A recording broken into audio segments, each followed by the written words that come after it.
Você está no Cidadania da TV Senado. Movimentar-se nas grandes capitais do país, nos centros urbanos, tem sido cada vez mais difícil.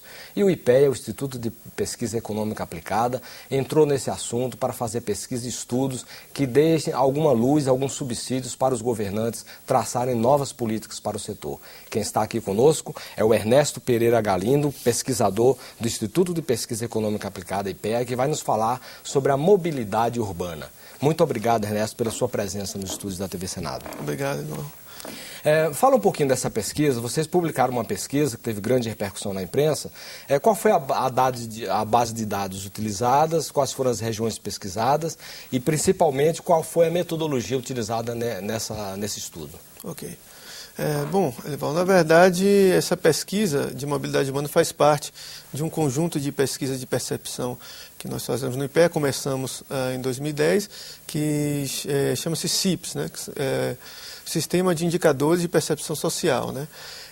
Essa pesquisa especificamente foi feita em agosto de 2010, tá? Foram 146 cidades que foram visitadas, num total de quase 2.800 entrevistas, né, que nós fizemos. São pesquisas domiciliares, feita pelo método de amostra por cotas, né?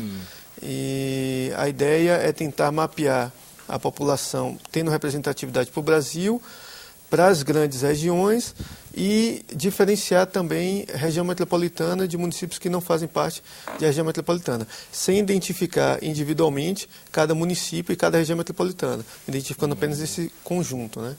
E na pesquisa, o que é que vocês identificaram como, assim, o que é que o brasileiro mais usa nessas regiões pesquisadas em termos de veículos para transportes? Tá, vamos lá. Bom, o objetivo, na verdade, era captar a percepção da população, né? Sejam usuários de transporte público, de automóveis, de motocicletas, seja o que for, né? A questão é que o foco não era tentar identificar o que a gente chama de distribuição modal, né? Que é exatamente mapear os usos de cada meio de transporte. Mas como era necessário para identificar e separar por usuários, nós identificamos. Tem uma certa limitação, porque nossa pesquisa foi feita apenas com pessoas acima de 18 anos, né? Então essa limitação tem sempre que deixar bem clara.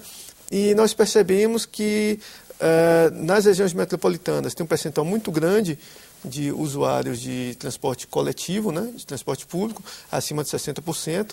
Isso condiz até, ainda que não sejam muito comparáveis com pesquisas da NTU, que são associações que trabalham com isso também. E para áreas que não fazem parte de região metropolitana, nós percebemos que tem um acréscimo muito grande de usuários de motocicletas, né, motonetas e motocicletas, e de quem anda a pé também. E isso diminui muito nas regiões metropolitanas, muito por conta das características de cada uma dessas cidades, né?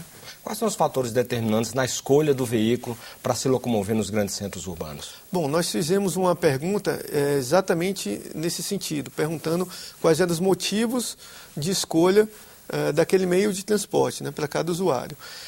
Em geral, surgiram muitas questões vinculadas à rapidez, à questão do preço ser mais baixo, né? Em geral, foi isso que apareceu.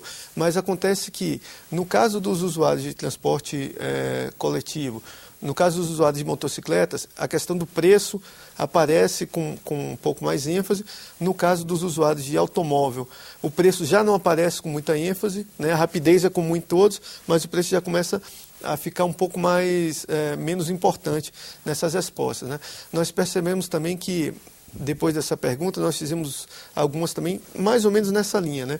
Uma delas, tratando da questão quais características que as pessoas consideram importantes para utilizar um determinado transporte, né? Utilizar um transporte qualquer que seja. A rapidez voltou a aparecer muito, a disponibilidade, porque muitas vezes as pessoas até desejam usar transporte coletivo, mas ou não existe no município delas, ou o transporte coletivo não passa próximo de onde elas moram, né? Então foram esses os pontos básicos.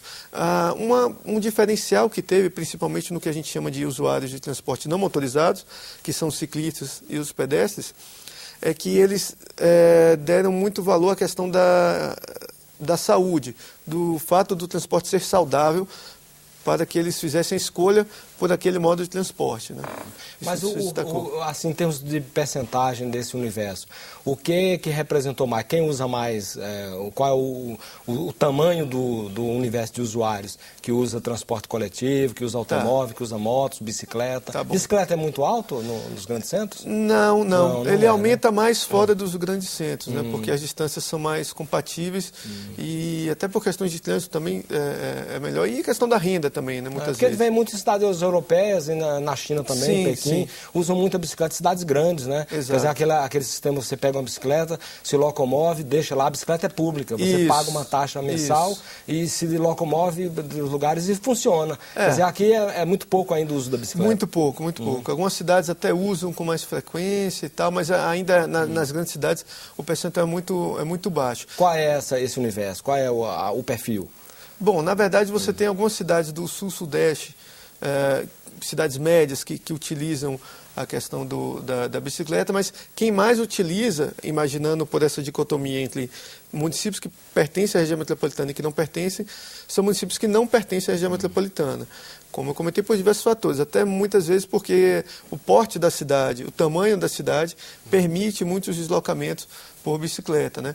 Na verdade, tanto o pedestre quanto o ciclista, geralmente tende-se a encontrar muitos usuários por conta da questão da faixa de renda, né?